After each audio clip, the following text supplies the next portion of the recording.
On Monday, somebody's going to take it. But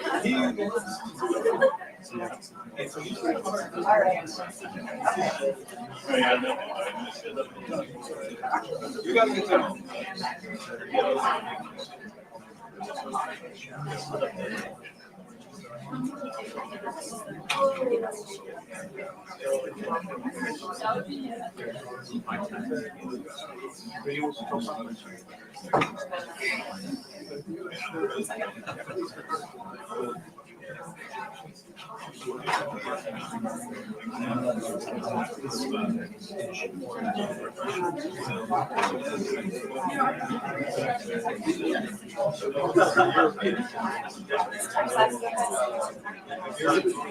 Right?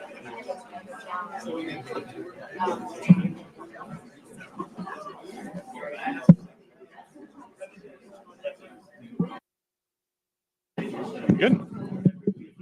Okay. So good afternoon, everyone, and welcome to the Brookings Institution for the launch of the OECD Economic Survey of the United States. Today's event marks an important milestone whereby the OECD takes stock of the economic and policy outlook for the U.S. and presents potential options to improve the United States economy. It is an important process that allows member countries and the OECD staff to share their experience and insight into how to promote healthy, sustainable growth. I very much look forward to the details of the release, which I understand is public as of the start of this event. So these surveys are conducted every 2 years. In 2022, the OECD focused on policies to strengthen the American middle class. Recommendations included a substantial boost in funding for public childcare, a better focus on job retraining, and expanding the scope of pharmaceutical drugs subject to negotiation under Medicare. These are not only sound proposals, but also issues that we have studied in depth here at the Brookings Institution. This year's survey will focus on the long-run fiscal imbalance. It is, of course, a noteworthy topic. I'm sure you'll hear from our speakers, the United States is on an unsustainable and troubling fiscal trajectory. So I can remember 25 years ago, here on this very stage, when I was sitting in the audience, someone was asked, how will financial markets operate if the U.S. no longer has to issue Treasury securities? And that seems like such a wonderful question to ask these days. But so at the time, debt as a share of GDP was 35% and falling. Today, it's 100% and rising. So it appears we have work to do and we have tough choices to make. But to be clear, these are difficult decisions. Addressing the fiscal gap will require some combination of changes in tax policy, hard-fought savings in government spending, including potentially to major entitlement programs, and strategies to grow the economy faster. And complicating this process is the fact that we simply don't know how long we have until this fiscal imbalance becomes a crisis. It could be months, it could be decades, it could potentially be never. This uncertainty is undoubtedly unsettling, and the stakes could not be higher. So for these reasons, the Brookings Institution is increasingly focused on studying the long-term fiscal impact. The long-term fiscal trajectory.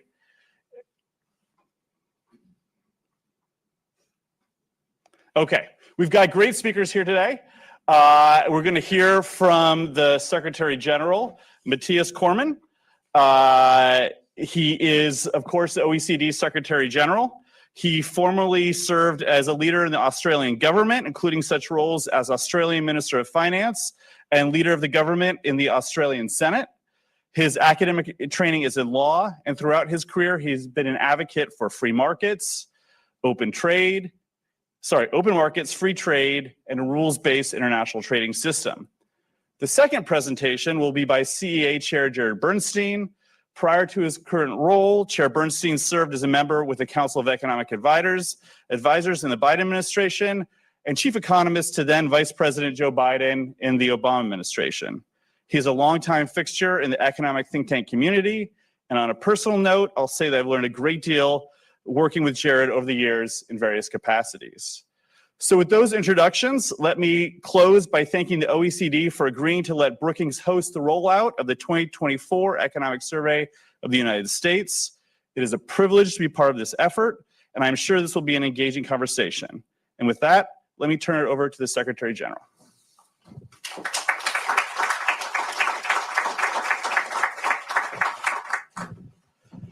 Well, thank you very much, Ben, and thank you so much to the Brookings Institution for hosting this release of our 2024 Economic Survey of the United States.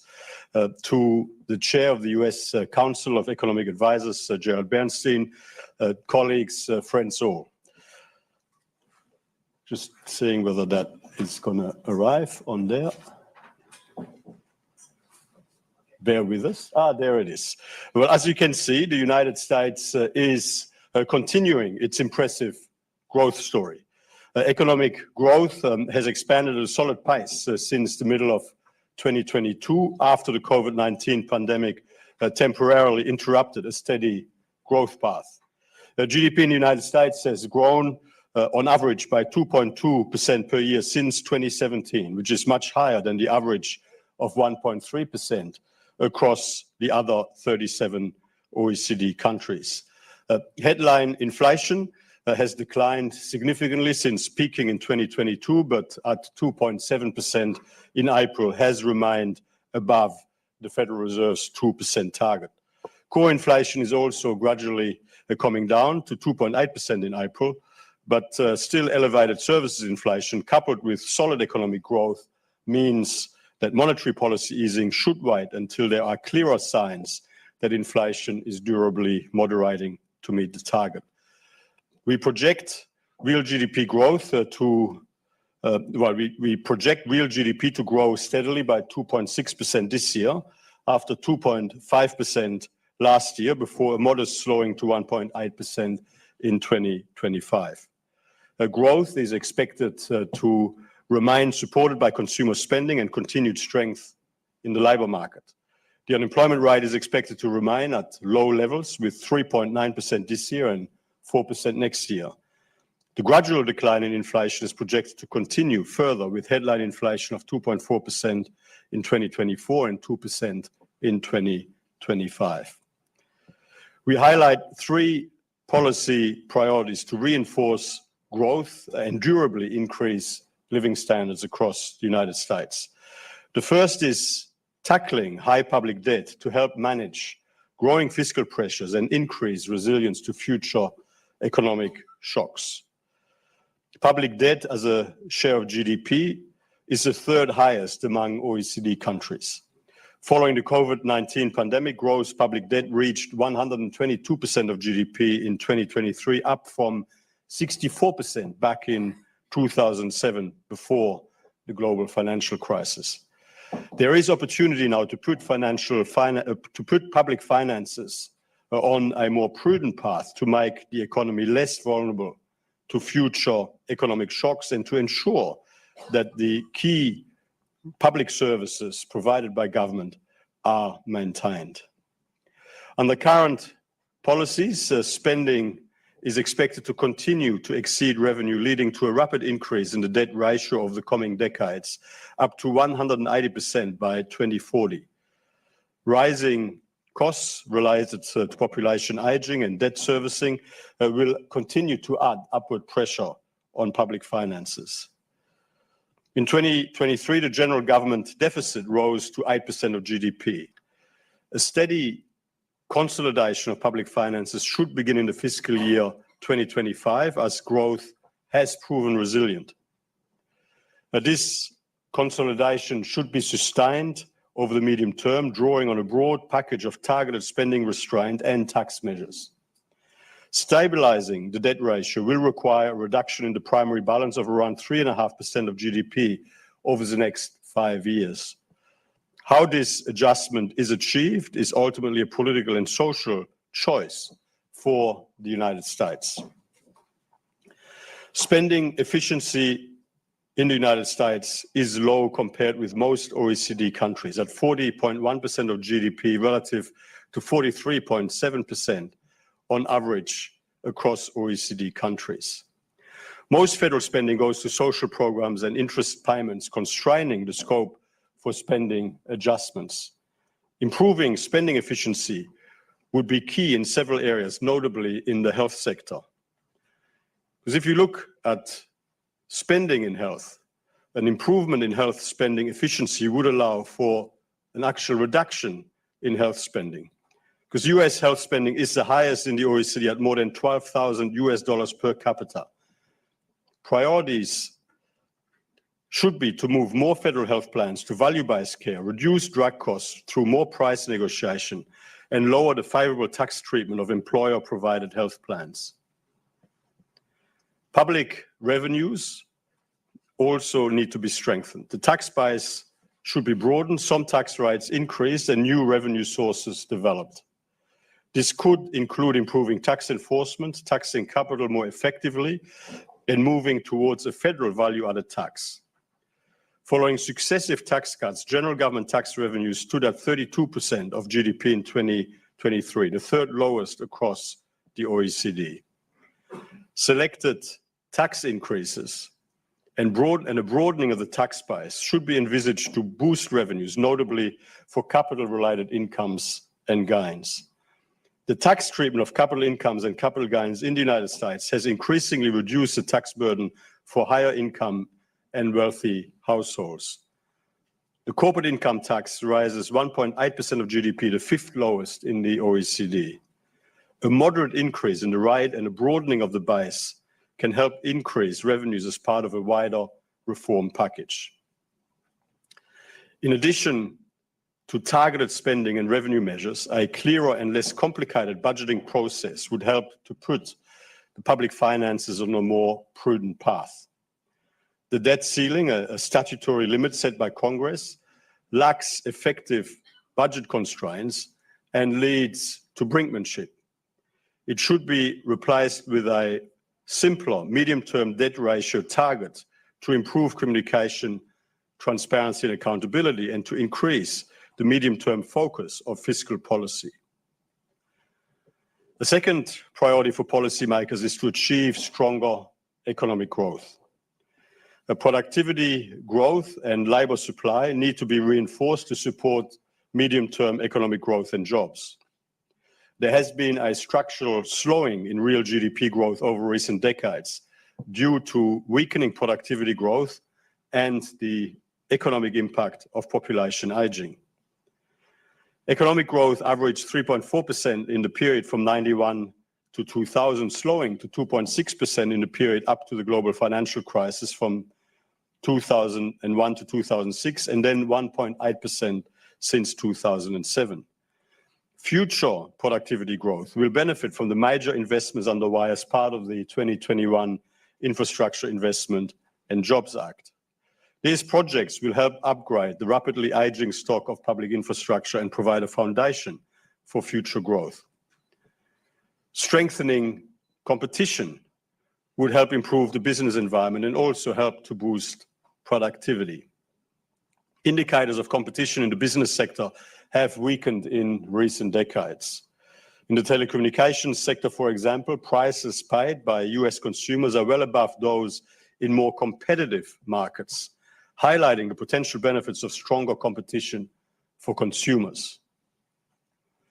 Strengthening open trade and investment policies would improve living standards for Americans.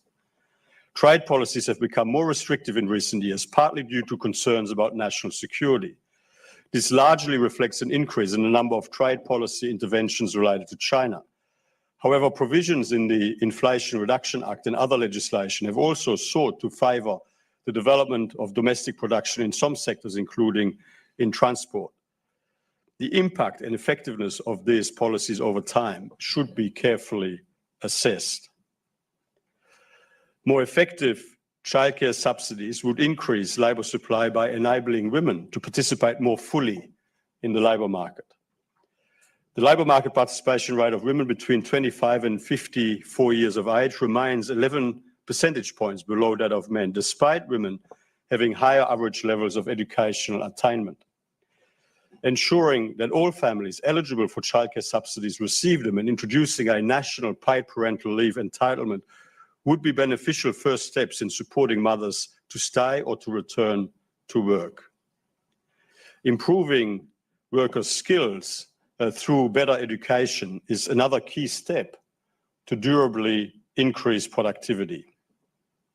The workers' skills need to continue improving to meet rising demands. Over 3 million additional workers with a bachelor degree or higher are projected to be needed by 2032. This will require both upskilling adults and preparing the next generation of workers by improving the school system. In PISA, the OECD's standardized program for international student assessment, school test scores in mathematics have trended down. Performance gaps between socioeconomic groups are relatively large in the United States. Expanding measures to support the learning of economically disadvantaged school students should be a key priority. The third policy priority is to achieve the green transition. The United States has the fourth highest per capita carbon emissions in the OECD and accounts for 13% of global emissions. Implementing existing carbon mitigation policies should be a priority.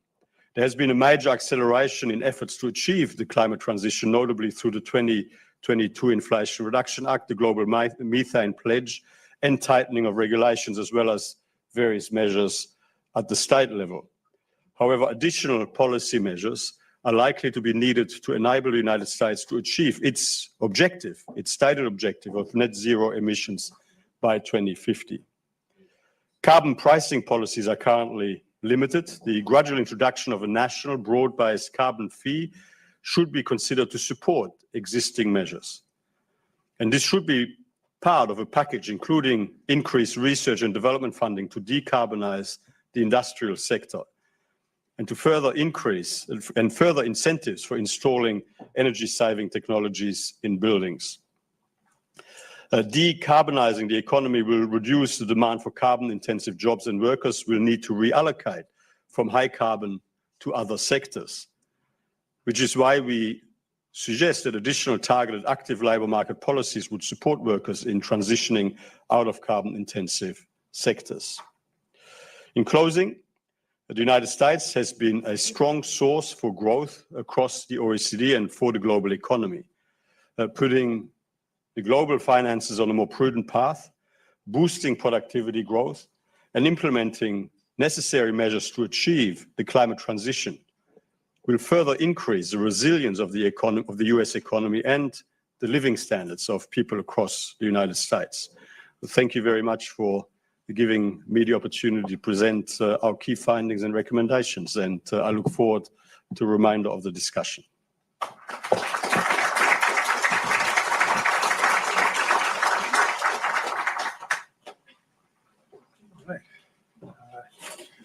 So you just had my slides up there. You want to make sure they're up? Well, thanks so much, Mathias, for that, walking us through this really important, timely report. Ben, it's a great pleasure to be here with you. There are two Vice President Harrises in my life, and I love them both. So great to be here with you. I am going to start with a set of points that recognize and try to maybe explain a little bit about this first graph that Mathias started out with. This is a heck of a picture for those of us who have presided in government over this period where we've seen uniquely strong growth relative to other advanced economies. Our recovery has been remarkable, both in terms of the growth and maintaining full employment, achieving significant disinflation. Our work isn't done there yet, so please don't confuse any of this with any sort of a victory lap, but achieving the disinflation we've done without much demand loss amidst a fiscal impulse that's been flat and or falling, and very sharp rate hikes to deal with the inflation. What explains these outcomes? That graph requires at least us trying to explain with respect and deference to the president of the Brookings Institution. I think one explanation might be the chairs of the CEA, which would be C.C. Rouse, who's now the president here, and some other guy who I won't mention. But in fact, I'll speak to that in some detail. And then I'm going to talk about the important and common sense suggestions that the report makes. I want to really lean into them and provide feedback both to the audience and to my friends at the OECD, where I am a very active participant, to be clear, as the chair of the Economic Policy Committee. Now, look, I think the first thing we need to do is make a T-shirt with that graph on it. And I strongly recommend that we produce this in the U.S., of course, and that any proceeds go to deficit reduction and the OECD budget. Okay, back live here. Why is the U.S. A growth outlier? Certainly, the magnitude of our fiscal and monetary support stands out as an important factor here. I have 3 scatter plots that you may not have seen before, and they form a kind of triumvirate. So I'll show them to you, and I want you to try to keep in mind the last one as we look at the next one. What we see here is on the x-axis, the fiscal support is a share of GDP, and on the y-axis, cumulative real GDP growth. So one very simple conclusion, or at least explanation for our stronger growth record is, we had more fiscal and monetary support. Another is one that I've spent a lot of time thinking about in my economics career, and devoted the first chapter in our most recent economic report present to, which is what good things that happen when you sustain full employment. So we've been sustaining something like a full employment economy, labor market in the U.S. for, I thought we had some water up here, but I don't see it. No? Oh, it's over there. Okay, I'll get that later. We've had a full employment economy for much of the past couple of years, and when you have an economy like ours, where consumer spending is 70% of GDP, it's more like 55% in Europe and more like 40% in China. Simply sustaining full employment tends to be a pretty important driver of steady and pretty stable growth. Sorry, there's I want to point out this slide. It's from a new publication by a Goldman Sachs research group, and they kind of look at it from the other side of the equation. So they ask with the graph on the right, what would be the effect on consumer spending of a 1 percentage point increase in the unemployment rate by quintile? And what you see is that consumer spending would be dinged most forcefully at the lower end and less so at the top. Flip that around and think about the impact of that, of the sustained low unemployment rate, where we've seen strong wage growth, particularly at the middle and the bottom, and its impact on consumer spending has been strong and steady. The graph on the right speaks more to asset prices. But there are other factors that might be in play here as well. So consumer spending, this is when we talk about the middle out, bottom up growth. That's what that Goldman Sachs slide is talking about, how in a 70% consumer spending economy with larger multipliers at the lower end, if you have that kind of job market generating this kind of wage results, not only do you see some wage compression, which is very welcome, but it supports aggregate consumer spending. Of course, excess savings has been an important part of the mix here, and folks at the fiscal group here have done nice work on that, documenting the importance of excess savings. I think those have largely burnt off for the bottom half, but they've been important.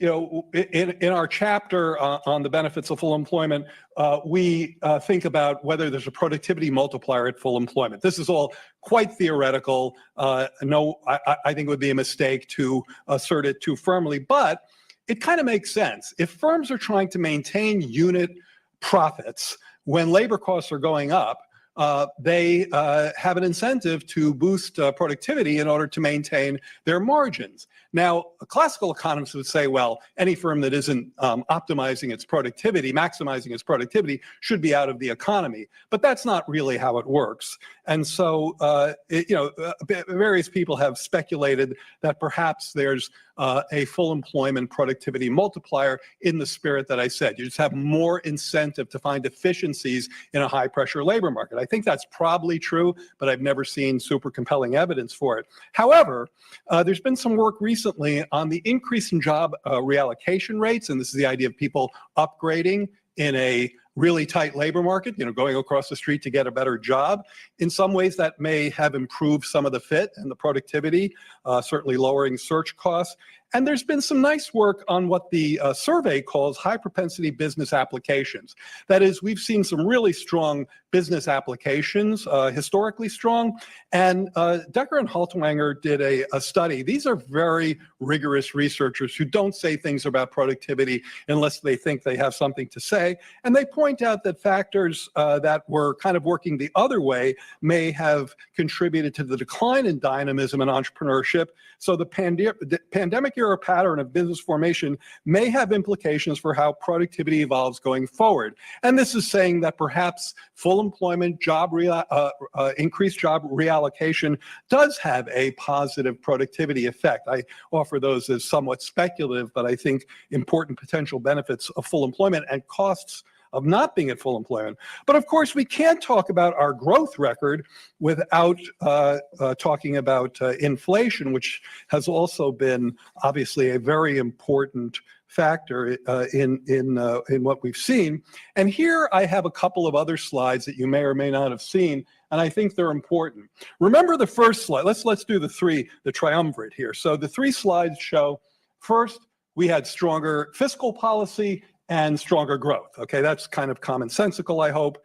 Secondly, well, okay, but did you have more inflation? Same variable on the x-axis, stronger, it's the same fiscal support variable on the x-axis, but this time the y-axis is cumulative core inflation. And here you see more of a random scatter plot. We're up there on the fiscal support, as I already showed you, but we're kind of in with the rest of the pack on cumulative inflation. So let's put that all sort of together in this graph 3, which kind of is trying to encapsulate pretty much all the points I've made thus far, which is, in this case, now we have real GDP growth on the x-axis and cumulative inflation on the y-axis. And here you see the US is an outlier. We've talked about that's what the t-shirt graph shows. And yet we're in the middle of the pack when it comes to cumulative inflation. Inflation was very much a global phenomenon where we are an outlier vis-a-vis other advanced economies. It's not on inflation, it's on growth. I think those points have been underappreciated in the inflation debate. So I hope that I hope that we can amplify those points. I'm getting in the interest of time, I'm going to skip this. Okay, I'll get to this in a. So now I want to speak about the report itself. And what I want to do here is actually go to the report suggestion box, the survey suggestion box. Everything you see here is pulled right out of the report. Each one of these are friendly suggestions for things we ought to do to achieve some of the goals that both Ben and Mathias talked about. The federal budgeting process is complex and fails to impose effective budget constraints. The debt ceiling lacks credibility and has led to brinkmanship. I'm going to list each one of those and give you CEA's view on them and the administration's view on them. So we agree, and we've tried to work in a bipartisan manner to address precisely these constraints. The Fiscal Responsibility Act, passed about a year ago, is an example of this work involving compromise and yielding $1 trillion in deficit reduction. The FRA also temporarily suspended the debt limit through January 1st. That said, no question, the budget process is a mess, and that doesn't help. And weaponizing the debt ceiling is beyond irresponsible. But I think this is only part of what's holding us back here. It's also the case that there are few incentives to pursue a fiscally responsible path, and at least thus far, not much by way of penalties for not doing so. With liquid debt markets and generally smooth auctions, other than warnings from the usual suspects, deficit finance can too often seem like a free lunch. Any interest rate effects from individual measures are small, and it's hard to pull any signal from the noise. I well remember testifying at a hearing set up by the Republican majority about the evils of rising debt.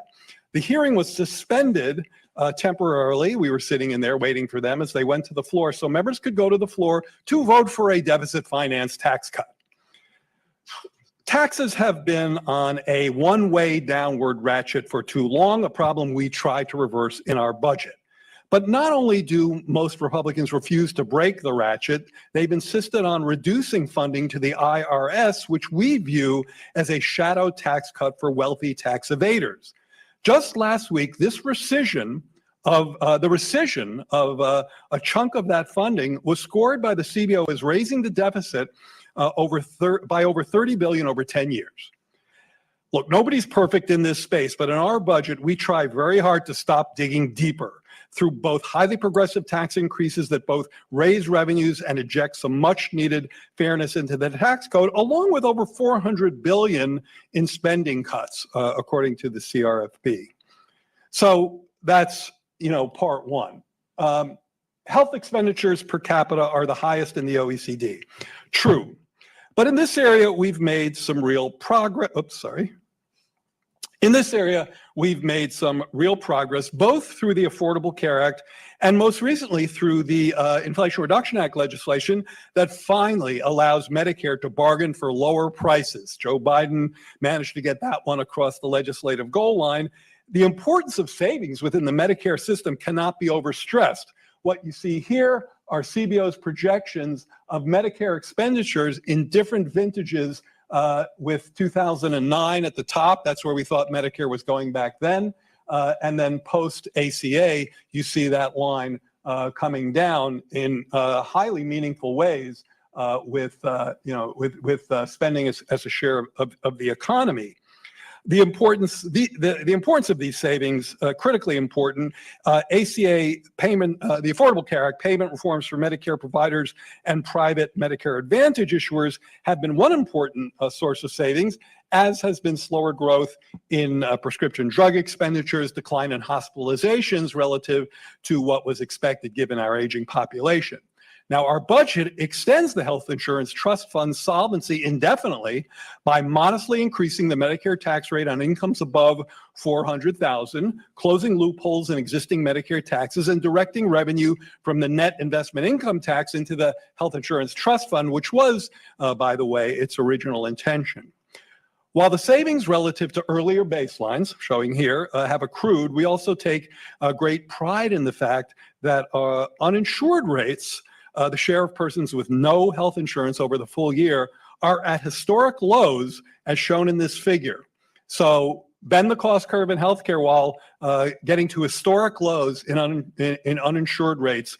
We consider that a very important and, again, I think somewhat underappreciated accomplishment. The uninsured rate reached a record low last year of below 8%. Back to cost cutting, we'd like to build on this progress. We'd like to build on this progress we've made by giving Medicare additional authority to negotiate down prices for more drugs and start negotiating prices sooner after drugs launch. These actions are twofers. They help both the fiscal budget and the family budget. In various analyses, the OECD points out some of the structural reasons for this stark international discrepancy that you saw on their scatter plot, where we were a huge outlier on health spending and right in the middle of the pack on life expectancy, and other forms of market power and market failures, all of which provide rent-seeking opportunities and push up U.S. prices. So we have a lot more work to do in that space. Next, tax changes over past decades have narrowed the tax base and made the tax system less progressive. So I take the point about the base, but our revenue proposals are highly progressive, and raise over $4 trillion over 10 years. Again, first thing you do, stop digging. After proposed investments in the Biden-Harris agenda, that is, we pay for our spending priorities, that leaves us with $3 trillion in deficit reduction over 10 years. Moving a little more quickly so I can wind up and get to our conversations. A broadly based carbon fee would help achieve the 2030 emission target in an efficient way. You will be hard-pressed to find an economist who disagrees with that assertion. Every time I go to Europe, I hear it a lot. One of the things you don't see a lot of in a survey chapter like this, understandably, is an understanding of some of the political constraints we face. When Jay Inslee, as governor of Washington State, tried 3 times in Washington State, probably one of the most climate-conscious governors we've seen, tried 3 times to pass the carbon tax and failed. So you have to think of what's second best. And I think we've done more than any past administration when it comes to climate mitigation policy. Happy to talk about that during our conversation if we want. The economy, the U.S. economy and many workers derive significant benefits from integration into global value chains. So here I think the OECD is suggesting that we want to make sure we continue to tap the benefits of open economies. I take this as a concern that our industrial policy and some tariff actions have threatened isolationism or going beyond what Jake Sullivan spoke about, maybe from this stage, as a high fence, small yard. Now, I've given numerous speeches that you can find where I've stressed that our push for fairer and more worker-centered trade should not be taken as a rejection of the survey's correct principles. We still very much support robust trade flows, though we do not hesitate to protect American producers, and given the sharp rise of public-private investments in key sectors here in domestic ventures, American taxpayers against unfair dumping of underpriced goods to capture future market share is a motivation that we want to respect. At CEA, we've called this our both and trade policy. Americans are consumers who, of course, benefit from the supply effects of trade. And in fact, trade flows remain as robust as ever, even as there's been some reallocation away from China. But Americans are also workers, and some live in communities that have been hollowed out by the loss of anchoring businesses and factories. We've been explicit about avoiding China shock too. As I put it in a recent talk, we're happy to not import deindustrialization. As I read this very thoughtful and thorough chapter, and as I crafted the responses to the suggestion box I just took you through, I had a nagging feeling that something was missing. Not from the chapter itself, but what I read, understandably, given the survey's remit, left out a lot of what we do at CEA with the White House economic team. I just read the chapter and think about all the great points it makes, and then I was thinking, well, this isn't like, there's a lot we do in our day job here that isn't quite here. And I wanted to leave you with some thoughts about that, and there are quite a few thoughts, so be patient. If you think of Bidenomics as a policy designed to reconnect the economic lives of low and middle income families to the growth in the overall economy, the principle that if you're helping to bake the pie, you ought to get a fair slice, then all of these granular policies for which we fought for and continue to fight are the glue or the connective tissue that comprises this reconnection agenda. So here's what I'm thinking about.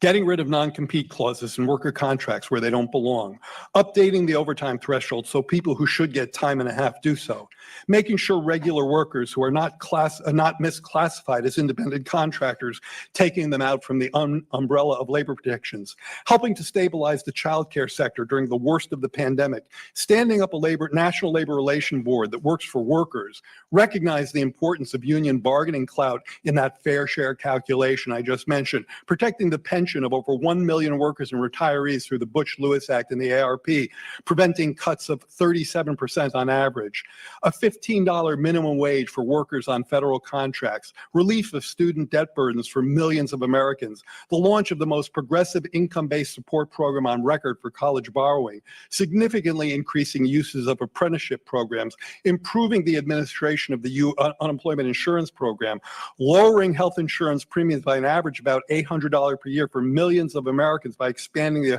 ACA premium tax credits, capping prescription drug costs at $2,000 per year, allowing Medicare to negotiate lower prescription drug prices, requiring companies to pay rebates if their prescription prices outpace inflation, capping insulin costs at $35 per month for Medicare beneficiaries, rental assistance and eviction moratoriums, providing a low-income family of 4 with about $2,000 more for groceries each year by improving SNAP listing lifting 3 million people out of poverty, launching the summer electronic benefit program for nearly 21 million children, finalizing a rule that bans junk insurance projects, going after junk credit cards and credit card fees and overdraft fees, restoring respect for central bank independence, standing up the Competition Council and the Supply Chain Resilience Council to maintain and build on the progress we've made.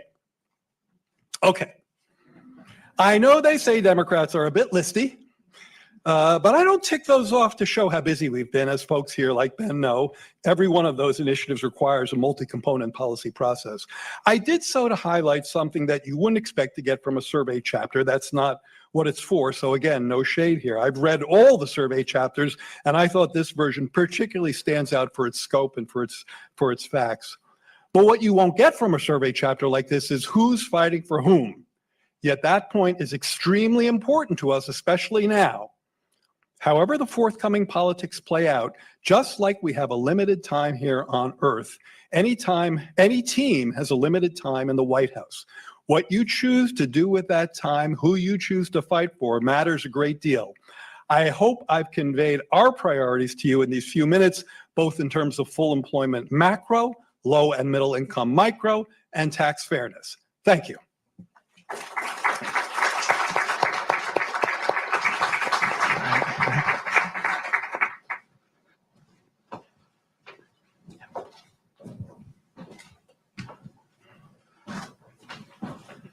All right. Thank you, Jared. Thank you, Mathias. So the Secretary General has a flight in 20 minutes. We'll have to end this. The flight is not in 20 minutes. His departure time is in 20 minutes. So I'm going to ask a few questions, and we'll give the audience an opportunity to ask a few questions. Jared, I wonder if you made news with something, so I've got to ask you about it. Uh-oh. So carbon fee. So you noted that every economist would back a carbon fee as a strategy for reducing carbon emissions.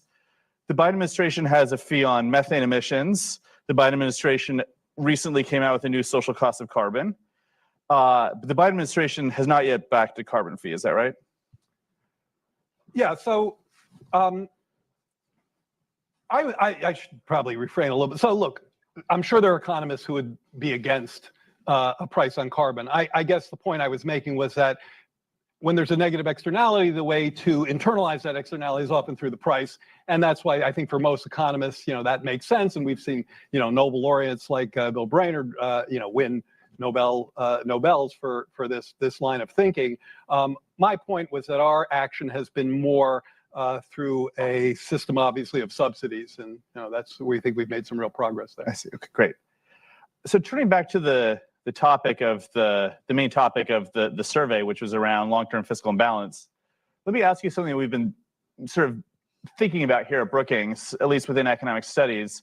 So the Secretary General showed you figure 2.1, which ranked all of the OECD countries' debt as a share of GDP. United States was fourth from the worst, but right above the US was Italy, and then past that was Greece. Greece's economy is 1/100th the size of the United States. Is debt to GDP, or is relative debt to GDP, the right way to think about fiscal challenges and fiscal burdens? Or is there something special about the United States, given its role in financial markets, given the size of the economy? How should we think about fiscal burdens, and what's the right target? Yes, and go ahead. Yeah, Jared, and then the Secretary General. Okay, so I think both the level matters, but yes, we have a special place in the global economy, certainly in global financial markets. We of course have the dominant reserve currency, and so I think most economists who are concerned about this trajectory, and the chapter does an absolutely fantastic job of exploring every corner of that concern, are worried less about the level and more about stabilization. And so stabilizing debt to GDP is, a really important goal that I think many of us would like to achieve, with not without regard for the level. It's not immaterial, but stabilization. I think many of us would put it as a first goal. Your thoughts? The United States recently reached a situation where you spend more on debt interest repayments than on defense. And, as you have increasing debt levels at the same time as you have increasing interest rates, that is one structural pressure that, with growing debt, that starts to limit some of your flexibility in relation to other structural pressures. We are at a time when there's going to be a significant fiscal impact from population aging. There is a fiscal pressure in terms of national security related requirements. There is the likelihood of a future external shock.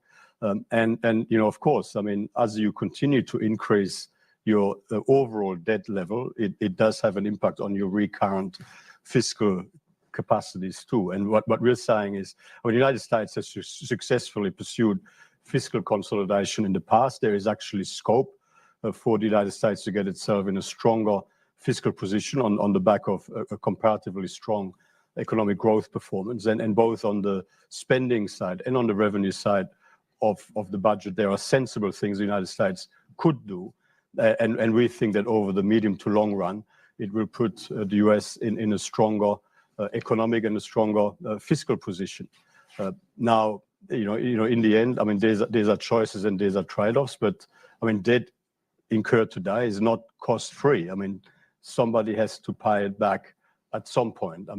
It's essentially, any level of debt incurred today is deferred taxation or deferred spending cuts. And, and really, what we're saying is, in a sensible fashion, by getting onto the right trajectory over the medium to long term, you can get yourself back into a position where you can deal with your structural spending pressures that we know are coming more sensibly, and you can also put yourself in a position where you are in the best possible situation to deal with any future external shock. There are reasons why the debt position is where it is. As there was obviously the big fiscal shock related to the pandemic. There was a big fiscal shock related to the global financial crisis, but it's a matter of getting yourself in a stronger position over time.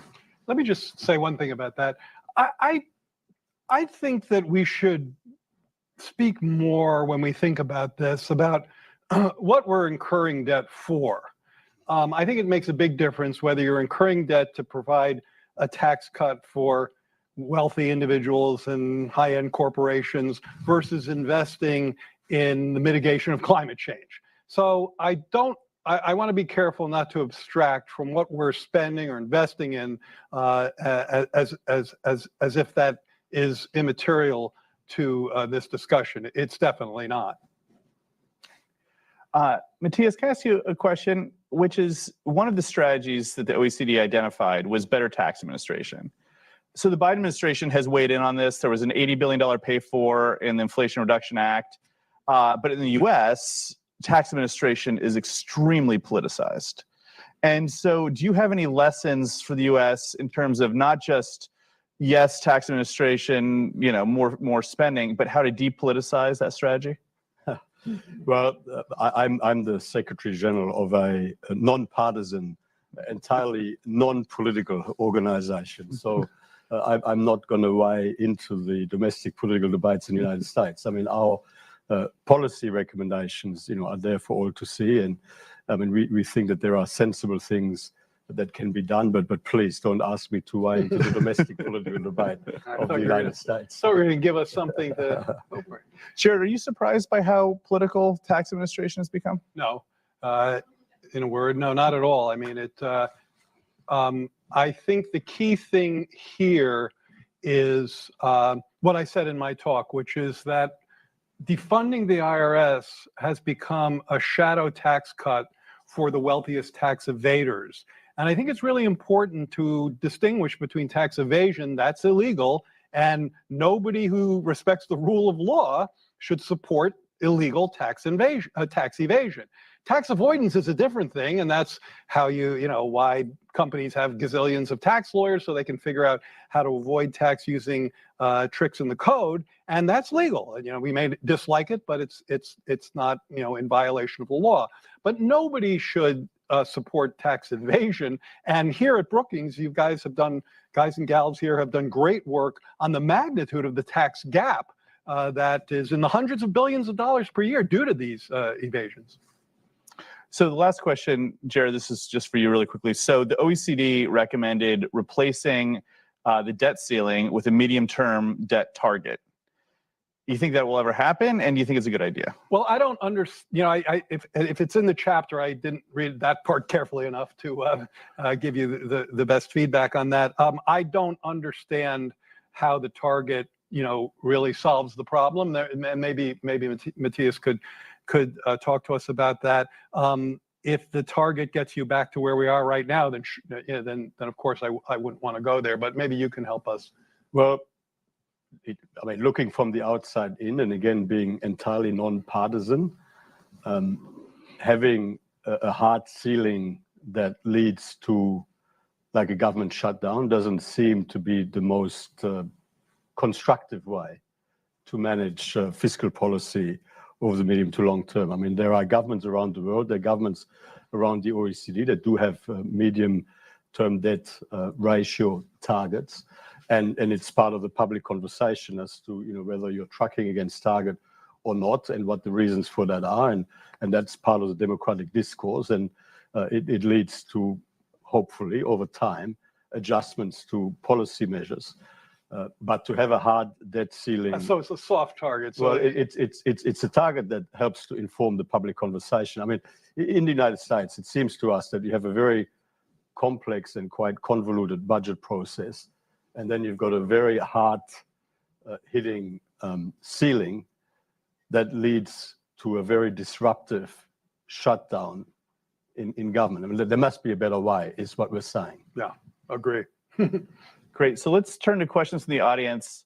I am begging you to make your questions questions. We only have a few minutes, so please identify yourself, ask your question quickly, and we can hear from our esteemed experts. Yes, in the back there, please. Hi, my name is Julian Berman, econ student at Harvard, working at Lawfare. My question is, how do you think the United States GDP growth trajectory will be affected by the widespread implementation of generative AI? What do we predict the impact will be on total factor productivity? Can we assume a rise in capital stock proportionate to the rise in TFP? And do we anticipate effects on wages, and whether any of these implications are priced in to your forecast for GDP in the next couple of years? Just a very easy question.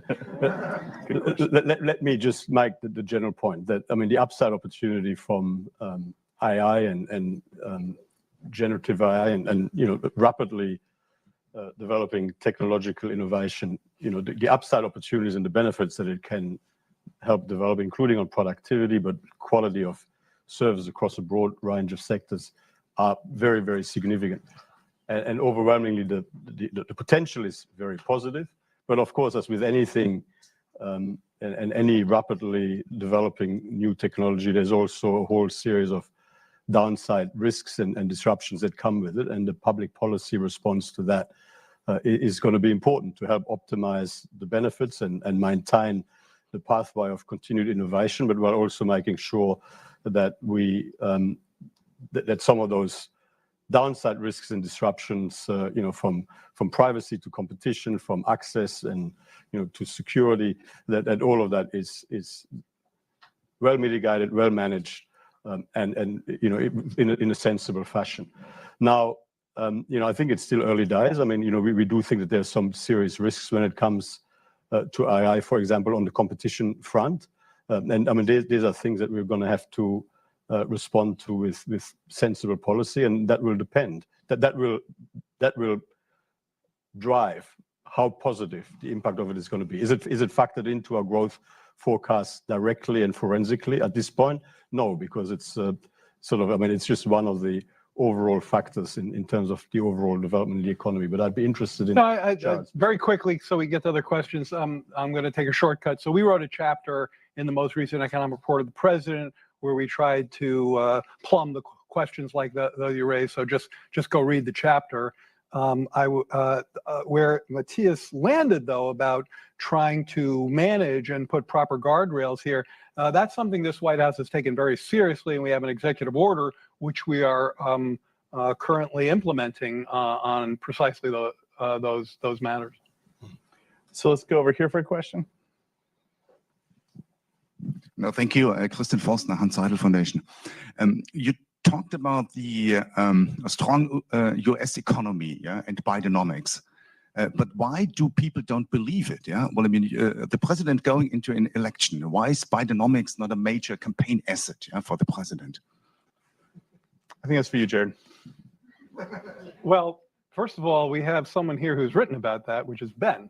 And so if you want to give a few sentences about your work. Oh, I mean, there's lots of different hypotheses. One is misinformation, so fundamental negative bias in the media. Another is a change in the source of information, so people turning to social media, perhaps over more traditional types of news sources. A third is that, you know, while the economy overall is doing very well, we've had a wealth explosion, the labor market's incredibly strong, we're having relatively strong growth. I could go on and on. It may be that the atypical experience with inflation is dominating those other factors. And then the fourth hypothesis around what Wall Street journalist Greg Ip calls referred pain, that maybe people are just unhappy about other things going on in society, potentially geopolitical stress and conflict, potentially the impact of ongoing economic inequality, although that's been mitigated as of the past couple of years. But so they're really not upset about the state of the macroeconomy. Maybe they're upset about other things. There are a lot of different hypotheses, and at Brookings, we've been doing a lot of work around it. The only thing I'd add to that is I put a lot of weight on the price level, not just inflation, but the price level. So if people remember that eggs used to cost $1.80 and eggs cost $2.50, the fact that they were $5 and now they're $2.50 doesn't necessarily assuage them when they still remember what things used to cost. So you might say, well, if that's the case, are you permanently screwed, or does this kind of gap just last forever? And of course it doesn't, or people like me would be walking around unhappy that gas doesn't cost 60 cents a gallon, because when I started driving, that is what it cost. And so two things has to happen for people to feel better and get past this transition. I actually think all the things Ben said makes this, what I'm about to say, harder. But the two things that have to happen is enough time has to pass so you can reset your price level expectations while your real pay catches up. And in fact, if you look at a recent post we put on the CEA blog, how many people here read the CEA blog? Wow, that's a sad commentary. So look at we just posted something on grocery prices, wherein we show how much the average worker has to work to buy a bag of groceries. It's actually a little lower now than it was pre-pandemic. Now, the average person doesn't do that calculation, so don't get me wrong. But that's the kind of dynamics that have to happen. And I think what Ben just took you through kind of jams the signal in a way that maybe makes that take longer. We have time for one last quick question. Let's go here in the white, please. Yes, my name is Anne Brooks. I'm originally from Germany. Sorry. I'm with EEA Economic Advisory, and I was wondering, whoever wants to take that question, have you done projections as to the economic outcome with a Trump presidency and in contrast, a Biden presidency? And if you have, could you summarize them and compare them? Thank you. That sounds pretty political. Sounds to me like a partisan question. I'm going to punch on your behalf. Jared, you have one minute. I have restrictions on what I can talk about in politics as well. So here, I will just give you some references. So the economist Mark Zandi just published a report that does exactly that. So go look at his report. I would say there's another, I thought, very useful report by Kim Klausing and Mary Lovely from the Peterson Institute, which also looks at some of the questions you've raised, and I'm just going to have to leave it there. So with that, the Secretary General has a plane to catch. Please join me in thanking our two esteemed panelists. If everyone just for 30 seconds so the OECD team can go catch a flight, I'd be very grateful.